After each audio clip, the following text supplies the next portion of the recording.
भूर्भुवः स्वः तत्सवितुर्वरेण्यं भर्गो देवस्य धीमहि धियो यो नः प्रचोदयात्। ॐ सहनाववतु सहनो भुनक्तु सह वीर्यं करवावहै तेजस्विनावधीतमस्तु मा विद्विषावहै। ओम शांति शांति शांति। सभी को सादर नमस्ते। ईश्वर की महती अनुकंपा से हम इस समय आज आध्यात्मिक जो आपकी शंकाएं हैं कुछ पहले लिख के दिए हैं उनका चर्चा करेंगे, फिर आप लोग से भी सुनेंगे जो आपके मन में कुछ पूछना होगा। तो एक शंका है कि जो कर्मफल के विषय में बताया गया है कि कर्मफल के विषय में पूरा पूरा जानना असंभव है, वो जान नहीं सकते हैं। दुर्विज्ञेय ऐसा शब्द आता है। तो ये इसलिए लिखे हैं ऋषियों ने कि जो यहाँ पर हम कर्मफल देखते हैं कि कई बार व्यक्ति बहुत अच्छे धार्मिक कार्य करता है लेकिन उसको कष्ट बाधाएँ आते हैं, और कोई यहाँ गलत कार्य भी करता रहता है लेकिन उसको सुखी दिखाई देते हैं। यहाँ पर है नहीं है वो अलग बात है, लेकिन बाह्य रूप में जब हम देखते हैं तो वो बहुत सुखी दिखाई देता है। आंतरिक रूप में वह उसको नींद आ रही है कि नहीं आ रही है, रात को सो पा रहे कि नहीं, कितना दर्द है पीड़ा है, वो तो हम नहीं देखते हैं, किंतु दिखाई देता है ऐसा कि वह अधिक सुखी है। और ये भी होता है कि धार्मिक माता पिता है, अच्छे कार्य कर रहे हैं, लेकिन संतान बिगड़ जाते हैं, संतान गलत रास्ते में चलते रहते हैं। और दूसरे तरफ माता पिता अथवा परिवार में गलत धन कमाई हो रहा है और भी अधार्मिक आचरण करते हैं, लेकिन उनके संतान बहुत अच्छे योग्य भी होते हैं। तो इस दृष्टि से जब हम विचार करते हैं तो कई कारण हो जाते हैं कर्मफल के, वो केवल ईश्वर ही जानते हैं। और जो अभी जिनको दंड नहीं मिल रहा है वो अंतिम की ओर मिल जाता है वृद्ध काल में, अथवा ऐसे भी होता है कि अगले जन्म में उसका फल मिल जाता है। अगले जन्म में जन्म से ही उसको उस प्रकार से मनुष्य जीवन में मिलेगा नहीं मिलेगा, और मिला तब भी फिर वह विकलांग मिल जाएंगे, अथवा कोई भी शरीर स्वस्थ शरीर नहीं मिलेगा, हर समय रोगी रहेंगे, पीड़ा से युक्त रहेंगे, ये भी होता है। तो इन सब कारणों को देख के हम कर्मफल विषय में स्वयं भी जो बुद्धिमान हैं, जो विद्यावान हैं, वो अधिकतर जान लेता है। और हम यदि जान नहीं पाते हैं तो जो जानने वाले होते हैं वो उनको पता लग जाता है। और विशेष रूप से जानकारी तो ईश्वर ही सब कुछ जानते हैं। इस दृष्टि से वहाँ पर कहा गया कि कर्मफल जो है दुर्विज्ञ नहीं जान सकते हैं। तो पूजा जी आप और कुछ उसमें बोलना चाह रहे थे कि यही था आपका? मुझको तो इतना समझ में आया था।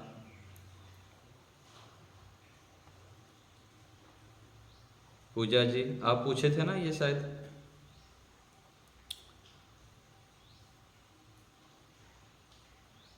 चलिए, और कोई कुछ पूछना चाहे तो बोलिए। इसमें तो ये हुआ कर्मफल के विषय में हम एक सीमा तक जान पाते हैं, और आगे उसका जानकारी पूरा तो ईश्वर ही जानते हैं। इतना हमको कर्मफल के विषय में पता लगता है। और ये तो हमको पता ही है कि जितना यहाँ पर हम धर्म आचरण करते हैं, ईश्वर न्यायकारी होने से उसका पूरा फल पूरा सही रूप में देंगे। यहाँ यदि हम अच्छे कार्य कर रहे हैं, अच्छे विचार कर रहे हैं, मन से अच्छे विचार कर रहे हैं, वाणी से अच्छे वाणी, सत्य बोलते हैं, मीठा बोलते हैं, मधुर बोलते हैं, प्रिय बोलते हैं, कोमल बोलते हैं, तो उसका परिणाम भी अच्छा आएगा। और शरीर से भी हम यदि हिंसा नहीं करते हैं, किसी को कष्ट नहीं देते हैं, परोपकारी बनते हैं, पुरुषार्थी बनते हैं, तो वो भी ईश्वर पूरा उसका फल ठीक देते हैं। और दूसरे तरफ भी यदि लगा देंगे तो कोई भी हमारे माध्यम से जानकर अथवा अनजाने में अनजाने में भी हो जाती है गलतियाँ। तो हम रास्ते में चल रहे हैं और वहाँ पर पैर में कुछ आ जाते हैं, तो उसके कारण भी जो हमारे से हिंसा हो रही है उसका भी हमें दंड अवश्य ही मिलेगा। तो ऐसे हमें कर्मफल के विषय में अधिक जागरूक रहना चाहिए और उसी प्रकार से हमको कर्म भी करना चाहिए। हाँ, बलजीत जी बोलिए। ओम आचार्य जी नमस्ते। नमस्ते जी। आचार्य जी, मेरा प्रश्न ये था, जो नियत विपाक और अनियत विपाक, अनियत विपाक की 3 गति है, उन पर थोड़ा विश्लेषण करोगे? हाँ, वो भी ध्यान नहीं आ रहा है, पुस्तक लेनी पड़ेगी, उसमें क्या क्या लिखा गया उसको भी पढ़ाया था किसी को। अनियत विभाग का जो आया है ना, उसको भी देख लेंगे कवि प्रकरण में। और कोई कुछ पूछना है तो बताइए।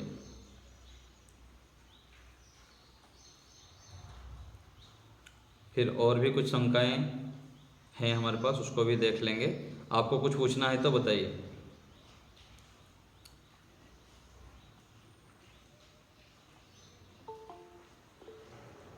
हाँ माता जी बताइए। माइक म्यूट है आपका, ऑन करिए। विजय माता जी।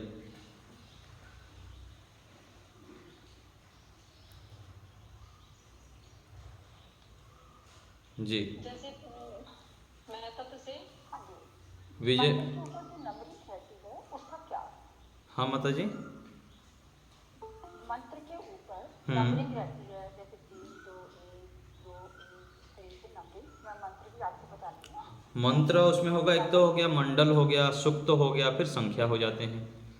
जैसे ऋग्वेद का होगा तो ऋग्वेद के पहले मंडल के 5वें सूक्त के इतना नंबर मंत्र है। नहीं, वो तो मंत्र के आगे लिखा रहता है, लेकिन मंत्र के ऊपर अब जाके आपको कोई भी मंत्र मैं पढ़ के बता दूं, येन देवा आत्मानं कुंते सदा तेन सर्वधारे कामानि पुनन्ति नमः। अब यहाँ पर जाके उपजे पर 1 है, ना पर 2 है, देवे 3 है। हाँ, तो उसमें लिखा होता है, उसका जो नीचे है ना माता जी, उस पुस्तक के जो भाष्यकार होते हैं वहाँ पर नंबरिंग दिए जाते हैं और नीचे उसका टिप्पणी दिए रहते हैं। 1 नंबर का टिप उसका अर्थ नीचे आपको मिलेगा, 2 नंबर का नीचे मिल जाएंगे, वो ऐसा रहता है वहाँ पर। ठीक है। हाँ कुसुम माता जी बोलिए। अच्छा जी, प्राण की उत्पत्ति के विषय में कहीं मिलता है क्या? प्राण किस की उत्पत्ति किस प्रकार से होती है? जैसे सांख्य दर्शन में बताया कि प्रकृति से मैं तत्व बनता है, अहंकार, फिर 5 तन्मात्राएं, ज्ञान इंद्रियां, कर्म इंद्रियां, मन, इनकी उत्पत्ति होती है। प्राण का तो उस प्रकार से ध्यान नहीं आ रहा है मेरा कोई। ये जैसे आता है ना प्राण के विषय में, ऐसे उपनिषद आदि में सामान्य रूप से अलंकारिक रूप में वर्णन होता है, लेकिन विशेष इससे ये उत्पन्न होता है प्राण, ऐसा नहीं है वर्णन। ऐसा कहीं भी अभी तक मुझे तो कहीं मिला ही नहीं है। हाँ, तो देख लेंगे और पूछ लेंगे। सत्यार्थ प्रकाश में दिया है। कहाँ पर? तन्मात्राओं को प्राणी माना है। अच्छा, सत्यार्थ प्रकाश में 16 में दिया है, 7 में। अच्छा, देख लेंगे। माता जी तो ऐसे पढ़ चुकी है भी। बताए ना सूक्ष्म शरीर के, वहाँ महर्षि दयानंद ने मतलब सत्यार्थ प्रकाश के अंदर प्राण को लिया है निस्बत तन्मात्रा। अच्छा अच्छा, हाँ देख लेंगे उस प्रकरण में। यदि आपके पास ऐसे विशेष शब्द मिल जाए तो फिर बता देंगे क्या शब्द। प्राण से बनता है ये। तो एक प्राण और मन परमात्मा के पास भी है, उसको विश्व महान मन और प्राण बोला जाता है। उससे ये 5 प्राण बने हैं, फिर 5 उपप्राण बने, ऐसा आता है शास्त्र में। अच्छा अच्छा, चलिए देख लेंगे उसको। हाँ सविता माता जी बोलिए। सर जी, आप मेरे साथ ना आर्यन कक्षा ले रहे हैं, वो उनका भी कुछ शंका है। हाँ हाँ बताइए। नमस्ते सर जी। नमस्ते जी। जो अभी कोई माता जी बोली ना संख्या, जो मंत्र की वो संख्या होती है, ऐसे तो मुझे भी नहीं पता, लेकिन वो अच्छा जी मैं तो अब तक उनको समझता था कि वो मात्रिक है, मतलब 1 है तो 1 मात्रिक बोलनी है, 2 है तो 2 मात्रिक है, 3 है तो 3 है, तो क्या वो मात्रिक में वो अर्थ क्यों नहीं रहते हैं? हाँ वो ऐसे रहता है, अधिकांश जो भाष्य का लिखा रहता है ना 1 2 संख्याएं देते हैं, उस प्रकार से रहते हैं। और जो वहाँ पर चिन्ह है वो तो पता है आपको, उदात अनुदात स्वरित का रहता है। एक मात्रिक, दो मात्रिक कोई भाष्य में किसी पुस्तक में होता हो ऐसे तो मेरे को अभी तक ध्यान नहीं है ना। उसका इसी प्रकार से ही मेरे को ध्यान आ रहा है, जितने भी पुस्तकों में भाष्यकार में मिलता है 1 2 3 लिखा रहता है, वो उसी लिए है। नीचे उसकी टिप्पणी दिया रहता है कि इसका अर्थ ऐसे हमको समझना चाहिए, अथवा इसका दूसरे भाष्यकार इस प्रकार से लिखते हैं, ऐसे करके रहता है।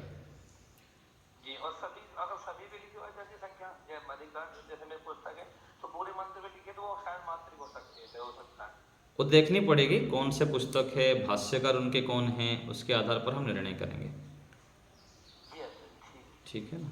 आचार्य जी, वो तो उदात अंदाज स्वरों के अनुसार लगे होते हैं ना। हाँ हाँ, कहीं पे 3 लगा रहता है, कुछ लगा रहता है इस तरह से।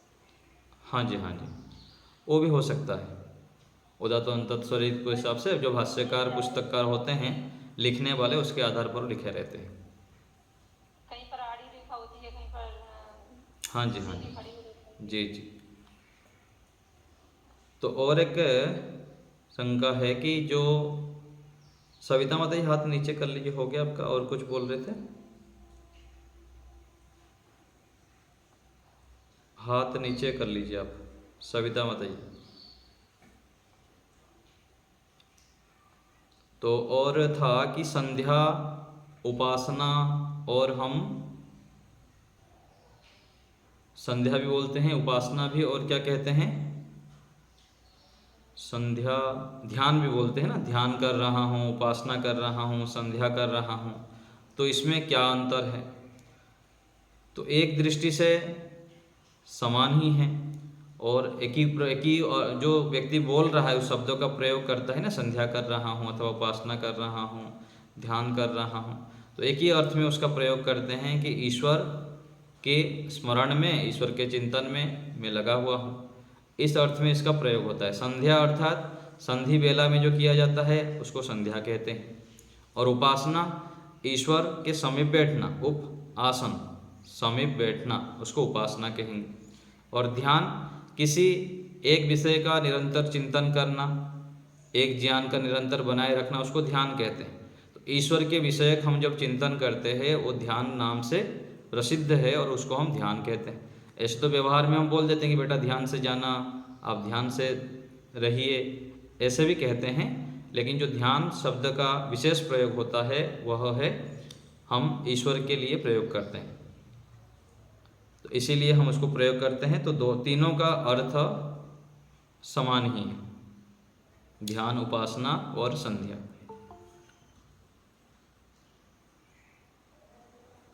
और एक बात जो है कि जैसे हम उपासना करते हैं, उपासना में हम विशेष मन को एकाग्र नहीं कर पाते हैं, उसका कारण क्या होता है? उसका कारण कई सारे कारण हैं। हम जो ब्रह्म विज्ञान पढ़ेंगे उसमें बताया गया है अलग अलग कारण। उसमें मुख्य कारण जो होता है कि ईश्वर में हमारी श्रद्धा ना होना। विशेष श्रद्धा ना होने के कारण हम ईश्वर के ध्यान में सफल नहीं हो पाते हैं, एकाग्र नहीं कर पाते हैं अपने मन को। और दूसरे कारण हैं कि जो मन को एकाग्र करना, ईश्वर के विषय को निरंतर बनाए रखना, उसके लिए हमको विधि पता नहीं है। विधि यदि ठीक से हमको पता नहीं है कैसे एकाग्र करेंगे, तब भी हम मन को एकाग्र नहीं कर पाते हैं। और ध्यान में फिर आधा घंटा बैठ लेते हैं, 20 मिनट बैठ लेते हैं, तब भी हमको जो लाभ मिलना चाहिए वो नहीं मिलता है। तो पहले ईश्वर विषयक हमको जब चिंतन हमारे पास रहेगा, ईश्वर ध्यान से क्या लाभ है, क्यों ईश्वर की उपासना करनी चाहिए, और करने से किस किस प्रकार से हमारे जीवन में परिवर्तन आता है, और ईश्वर के ध्यान क्यों करनी चाहिए, इन सब बातों को हमें बार बार विचार करके उसको निश्चय करना चाहिए। जब हम उसको निश्चय कर लेते हैं तब फिर उसमें रुचि होती है, फिर उसका उपाय हम ढूंढते हैं। जैसे कोई कार्य हम करना चाहते हैं जीवन में, जब उनको पता लगता है कि ये कार्य लाभ है, तो हम कहीं ना कहीं से उसका उपाय कर ही लेते हैं कि जैसे भी हम उसको करना है इस कार्य को। इसको पूछते हैं, उसको पूछते हैं, और जो बोलताते हैं उसको फिर अप्लाई भी करते हैं हम उसमें, तब जाके हम उसमें सफल होते हैं। ऐसे ही ईश्वर के ध्यान के विषय में भी, उसमें भी हम ईश्वर विषयक चिंतन बार बार पढ़ना, सुनना, लिखना, ऐसे विचार करना बार बार जब करेंगे तो ईश्वर में रुचि उत्पन्न हो, और जिस काम में हमारी रुचि हो जाती है फिर उसमें मन स्थिर हो जाता है। जैसे यहाँ पर किसी काम में हमारी रुचि होती है किसी से बातचीत करने की, तो घंटों तक 2 घंटा 3 घंटा 4 घंटा बैठे रहते हैं, बाह्य विषय जो काम है सब गौण कर लेते हैं। लेकिन ईश्वर के विषय में वो होता नहीं, क्योंकि ईश्वर से जो लाभ होता है उसको हम विशेष रूप से विचार नहीं किए हैं, अथवा हम गहराई में जानते नहीं, ऊपर से केवल सुन लेते हैं, सत्संग सुन लिए कर लिए सामान्य रूप से। तो ईश्वर विषयक जो प्रकरण है, जैसे आर्यदेश रत्नमाला है, आर्याभिविनय ग्रंथ है, और ऋग्वेदी भाष्य भूमिका में उपासना विषय है, और भी वेद भाष्य आदि भिन्न भिन्न जो ईश्वर विषय प्रकरणों को बार बार हम पढ़ेंगे और उसमें विशेष चिंतन करेंगे, तो ईश्वर में हमारी रुचि बढ़ेगी, और रुचि होने पर ही हम फिर आगे उसका उपाय करेंगे कैसे करना है, फिर दिन भर उसके लिए सावधान रहेंगे। कोई व्यक्ति उपासना करना चाहे और दिन भर यम नियम से विरोध आचरण करे। ईश्वर की उपासना और ध्यान अष्टांग योग में कौन सी सीढ़ी है? 7वां सीढ़ी है, और उससे पहले 6 स्टेप है। यम नियम आ गया, उसमें 10 आ जाते हैं। यम नियम को यदि हम विशेष रूप से जानेंगे और उनका आचरण सुबह से लेकर रात तक निरंतर करते जाएंगे, तो ऐसा नहीं हो सकता कि हम ध्यान में सफल नहीं हों। व्यक्ति फिर क्या करता है, 2 दिन बैठ जाता है ध्यान में आँख बंद करके, फिर तीसरा दिन बोलता है चलो इससे अलग हो तो बैठना ही नहीं। तो ईश्वर को ना मानने के कारण, उनकी उपासना ना करने के कारण, उनके सानिध्य में ना बैठने के कारण, फिर इतना हमको सत्य चीज़ें पता होते हुए भी हम उसका अप्लाई नहीं कर पाते हैं, उनको अपने जीवन में धारण नहीं कर पाते हैं, और हम दुखी, हताश, निराश, परेशान आदि रहते हैं। तो इसलिए हमको ईश्वर के विषय में अधिक से अधिक जानकारी करनी चाहिए, पढ़ना चाहिए, सुनना चाहिए, और फिर निरंतर एक समय पर समय लगाइए। प्रत्येक दिन 10 मिनट 15 मिनट मुझको बैठना ही है इस समय आँख बंद करके। प्रत्येक दिन जब हम समय बना के हम नियम पूर्वक बैठेंगे, तो फिर धीरे धीरे उसमें प्रगति होने लग जाएगी और आपको दिखाई देगा कि रिजल्ट आ रहा है। तो ईश्वर के ध्यान करने पर विशेष हमको ज्ञान, बल, आनंद आदि प्राप्त होता है, इसलिए इसमें समय लगाना चाहिए, और उसके जो मन को एकाग्र करने के साधन भी बहुत है, उसको भी समझना चाहिए। ठीक है, और कोई बात पूछना हो तो बताइए, नहीं तो दूसरे विषय फिर हम लेंगे। हाँ बताइए। राजस नमस्ते आचार्य जी। नमस्ते। आचार्य जी, मैं जानना चाहती थी कि ये कक्षा आज से शुरू हुई है क्या पहले से चालू है? पहले से ही चालू है, पहले से ही है। अभी हम इसमें अभी 8 तारीख से हम ब्रह्म विज्ञान नामक की पुस्तक पढ़ाएंगे। पहले तो हम अभी आर्यदेश रत्नमाला का अभी लिखित परीक्षा फिर लेंगे, प्रश्न पत्र भी तैयार है, आप लोग जो पढ़ चुके हैं उन लोग मांग के फिर लिख भी सकते हैं, परीक्षा दे सकते हैं। तो आर्यदेश रत्नमाला हमारा समाप्त हुआ है अभी। तो अभी हम और एक पुस्तक लेंगे, उससे पहले कुछ शंका समाधान की कक्षाएं ले रहे हैं, क्योंकि पुस्तक उनके पास पहुंचने में भी थोड़ी दिन लग जाएंगे, 2-4 दिन में पहुंच जाएंगे, फिर उसको हम प्रारंभ करेंगे। तो हमको पुस्तक चाहिए तो हाँ, मेरा नंबर में आप व्हाट्सएप में अपना नाम, पता, पिन कोड सहित भेज देंगे, फिर हम भेज देंगे आपको। हाँ संयुक्त, तो आज से ही कक्षा भेजी हुई हूँ। अच्छा नंबर है मेरा आपसे आपके पास? हाँ, व्हाट्सएप ग्रुप में से मिल जाएगा। हाँ मिल जाएगा, तो मेरे को भेज देंगे। ठीक है, धन्यवाद। ठीक है, संयुक्ता माता जी बोलिए। जी मैं एड्रेस भेजी थी, आपको मिल गया ना? हाँ जी, हाँ जी। अच्छा, मेरे को भेज दिया है क्या पुस्तक को? जितने व्यक्ति भेजे थे लगभग काफ़ी लोगों के पास चला गया है, और कुछ बचा होगा तो उसको भी भेज देंगे शीघ्रता से। अच्छा आचार्य जी, और एक बात पूछना था। स्तुति, उपासना और पूजा तीनों में डिफरेंस क्या है?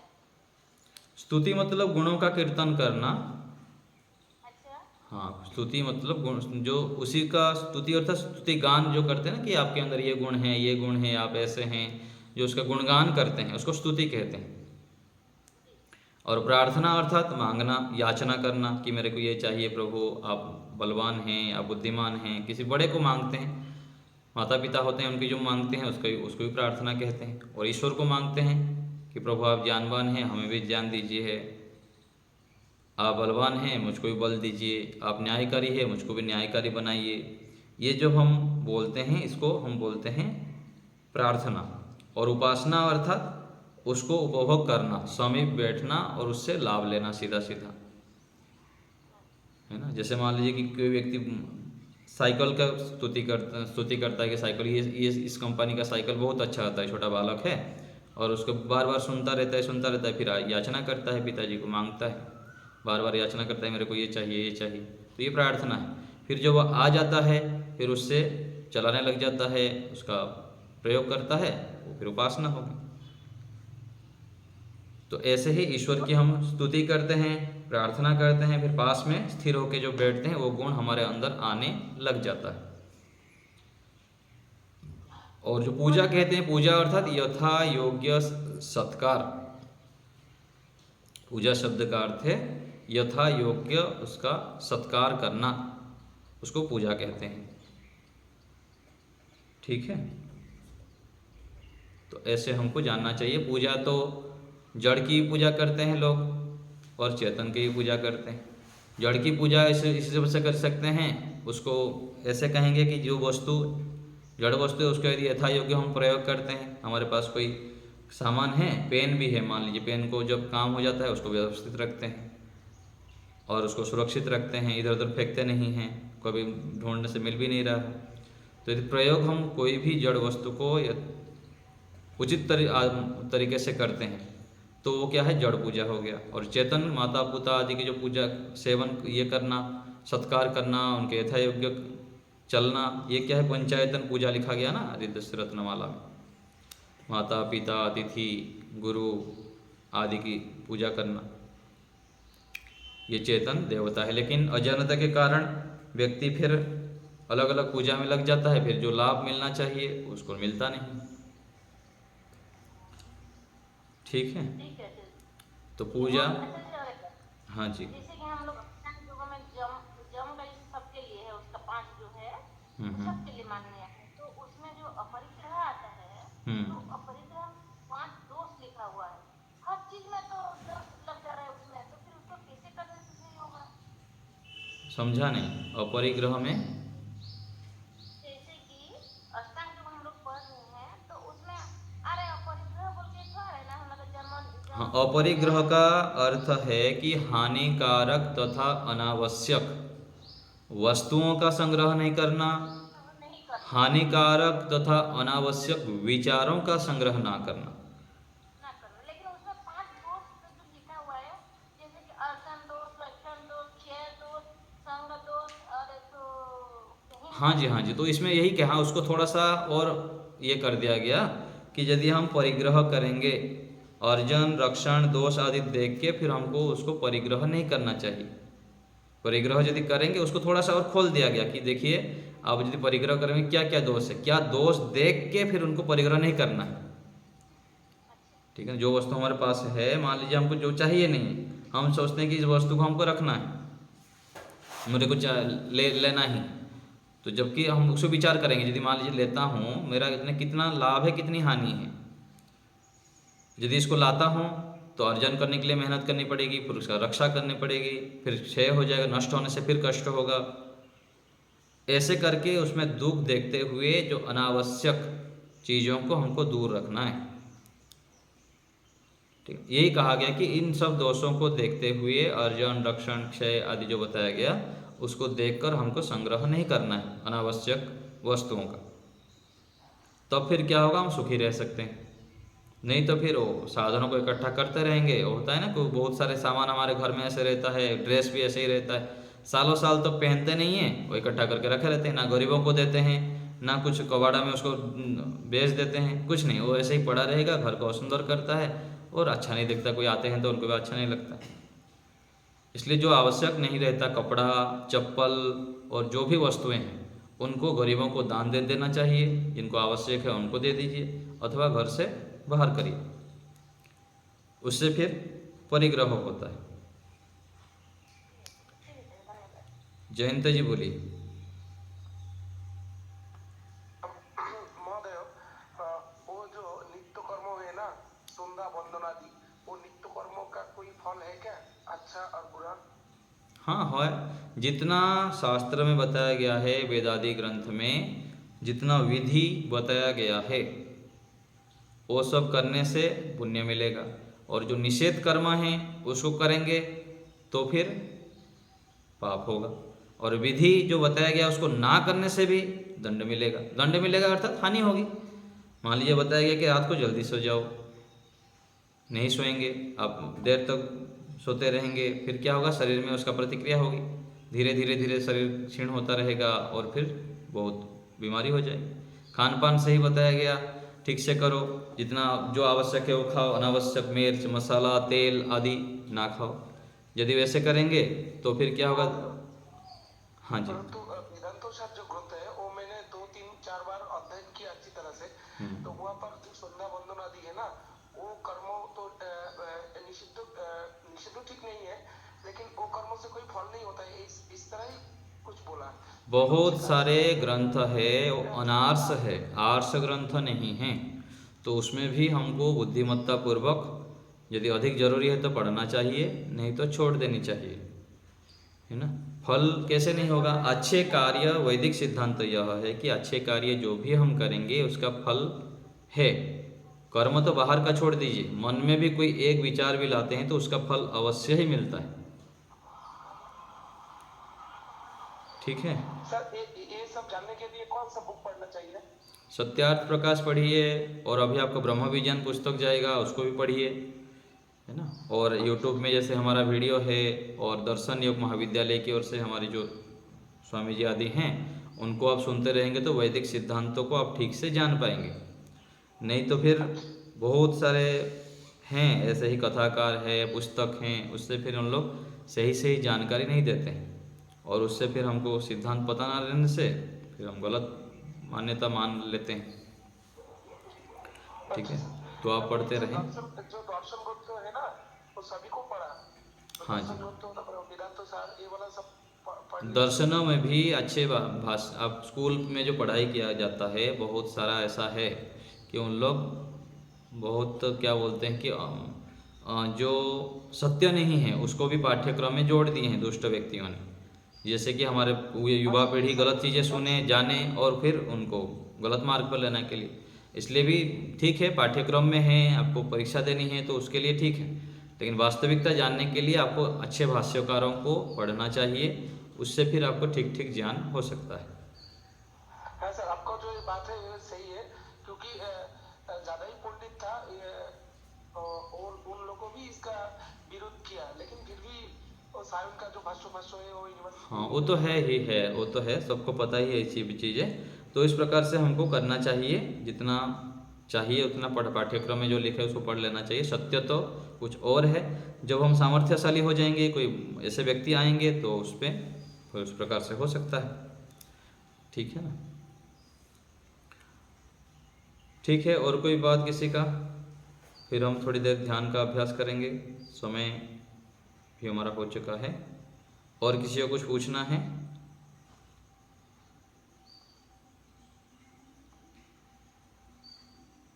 तो चलिए फिर हम यहीं। भैया जी को मैं एक बात बताना चाह रही हूँ। हाँ माता जी। कि जैसे स्वामी दयानंद के अनुसार जो भी बातें दे रखी हैं उस मंत्र के संबंधित, जैसे सायण आचार्य जी ने गलत किया है और स्वामी दयानंद सरस्वती जी ने मतलब सही वर्णन किया है, तो उसका हम लिख सकते हैं अपनी तरफ से कि स्वामी दयानंद सरस्वती जी ने इस तरह का वर्णन किया है। नहीं नहीं, ऐसे वहाँ पर पाठ्यक्रम में जो है ना उसको तो लिख नहीं सकते हैं ना माता जी, कैसे लिखेंगे? नहीं, पाठ्यक्रम में आचार्य जी जैसे हमने कई सारी परिभाषाएं लिखी हैं, कई सारी परिभाषाएं दी हैं उस एक बात से संबंधित, तो हम जैसे सायण आचार्य के अनुसार ये परिभाषा, उनके अनुसार ये परिभाषा, हाँ ऐसे लिख सकते हैं। हाँ ठीक है, इस प्रकार से हम लिख सकते हैं, उसको उसके लिए अध्ययन करेंगे तो फिर लिख सकते हैं। लिख सकते हैं इस तरह। हाँ, तो जो कहीं पर उस प्रकार से प्रसंग आए तो लिख सकते हैं, नहीं तो बस हमको उस दृष्टि सत्य को अपने जीवन में लाने के लिए और वास्तविकता को जानने के लिए फिर ऋषि दयानंद जी के ग्रंथों को जो हम पढ़ते हैं तो हमको सत्यता का ज्ञान होता है, उसको हमें करना चाहिए। कोर्स था, मतलब सृष्टि की उत्पत्ति के बारे में मैक्स मुलर ने क्या विचार रखे, तो मैंने उसको बताया था उनके स्वामी दयानंद ने ये विचार रखे हैं, तो उसने जी लिखा जी। बहुत अच्छी नंबर उसे। हाँ जी, हाँ जी। तो जहाँ पर ऐसे ऑप्शन रहता है वहाँ पर लिख वो सकते वाला हैं। तो सर, वो जो वैदिक जो सिद्धांत है, वैदिक जो व्याकरण है ना, वो हम्म। वैदिक व्याकरण के अनुसार स्वामी दयानंद और ऋषि अरविंद व्यतीत और कोई नहीं लिखा। हाँ जी, हाँ जी। ठीक है, तो इस प्रकार जहाँ पर आता है, आपको भी पता है। जी जी जी, तो ये सब ध्यान रखेंगे।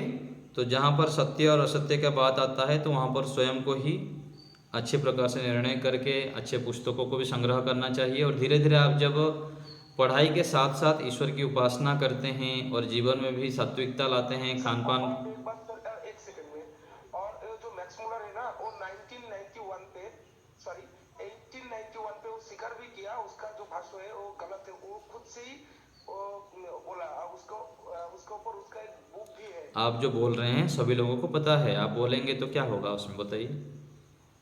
जितने व्यक्ति यहाँ जुड़े हैं अधिकांश लोगों को इन सब बातों की पता ही है, इन लोग बहुत पढ़े लिखे हैं और सब ये किए हुए हैं। तो ये तो उनके विषय में सब सत्यार्थ प्रकाश आदि ग्रंथ में और वर्णन भी है जो भाष्यकार है ना, तो उन लोग सब गलत लिखे हुए हैं। सत्यार्थ प्रकाश चाहिए था। हाँ माता जी। मुझे सर सत्यार्थ मेरे को भी एक पुस्तक तो प्रकाश चाहिए, कहाँ से मिलेगा वो? मिल जाएगा आपको, व्हाट्सएप में दे देंगे पता, फिर आप व्हाट्सएप उनसे संपर्क करके। हाँ वो कर लेंगे, मैं आपको बताया था ना कक्षा में नहीं बताना है, मैं इसको व्हाट्सएप में आपको लिख के बार बार बोलनी पड़ेगी, एक बार बोलने से भी नहीं होता है। ठीक है, हाँ अलका माता जी बोलिए। जी आचार्य जी, आपने जो सत्यार्थ प्रकाश का 10वां समूलास पढ़ाया है, तो और समूलास कब पढ़ाएंगे? करते हैं उसको धीरे धीरे, इसमें भी आ जाएगा, आगे चलकर देखते हैं। पहले क्रम से तो पढ़ा चुके हैं एक बार, ये प्रथम हम भूमिका से ही सत्यार्थ प्रकाश पढ़ाए थे, पहले जो जुड़े थे उन लोग क्रम से पढ़ लिए हैं, और आगे भी इस प्रकार से हम सत्यार्थ प्रकाश को भी लेने का करेंगे। अभी ब्रह्म विज्ञान में हम जो पढ़ेंगे तो बहुत सारा विषय उसमें सरलता से आ जाएंगे विषय, फिर आगे धीरे धीरे क्रम से और भी विषय लेंगे। चलिए तो आज यहीं रखते हैं, एक बार ओम का उच्चारण करते हैं।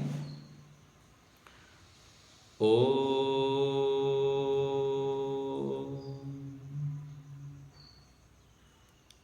अब हम